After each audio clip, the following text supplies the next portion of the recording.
On Wednesday, the Federal Reserve cut its benchmark interest rate by an unusually large half point, a dramatic shift after more than 2 years of high rates that helped tame inflation but also made borrowing painfully expensive for American consumers. The rate cut, the Fed's first in more than 4 years, reflects its new focus on bolstering the job market, which has shown clear signs of slowing. Coming just weeks before the presidential election, the Fed's move also has the potential to scramble the economic landscape just as Americans prepare to vote. Joining us now to discuss the historic cut is Brendan Caldwell, director at Caldwell Securities Limited. Brendan, thank you for joining us. Thank you, Theresa. The Federal Reserve cut interest rates by half a percentage point or 50 basis points. As I mentioned, the first cut in 4 years. What are the implications? Well, I think the implications are manyfold, or manifold, if you want to actually speak English. I think they're political.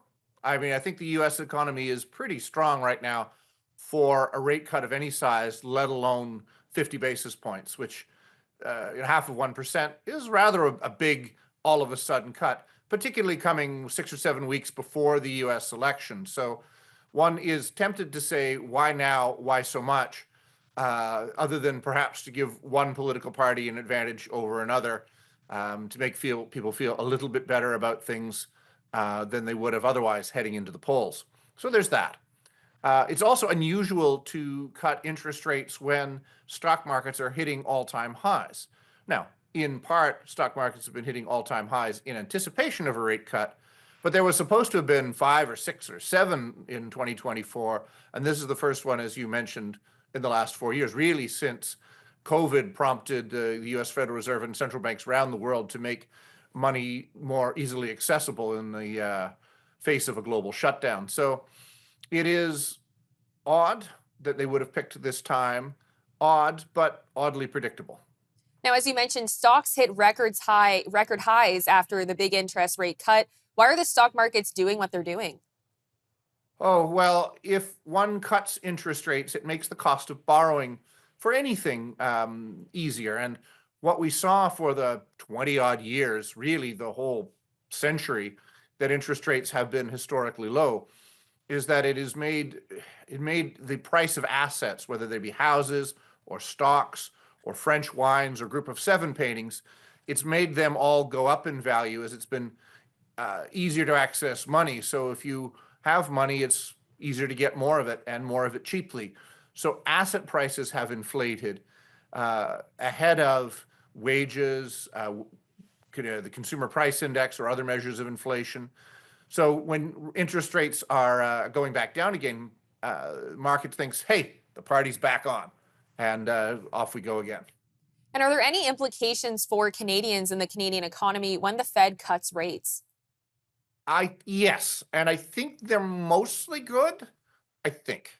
So here's what. The Canadian economy is not as strong as the U.S. economy, in part because we've eviscerated our most robust form of foreign exchange, which is the commodities in general and energy in specific.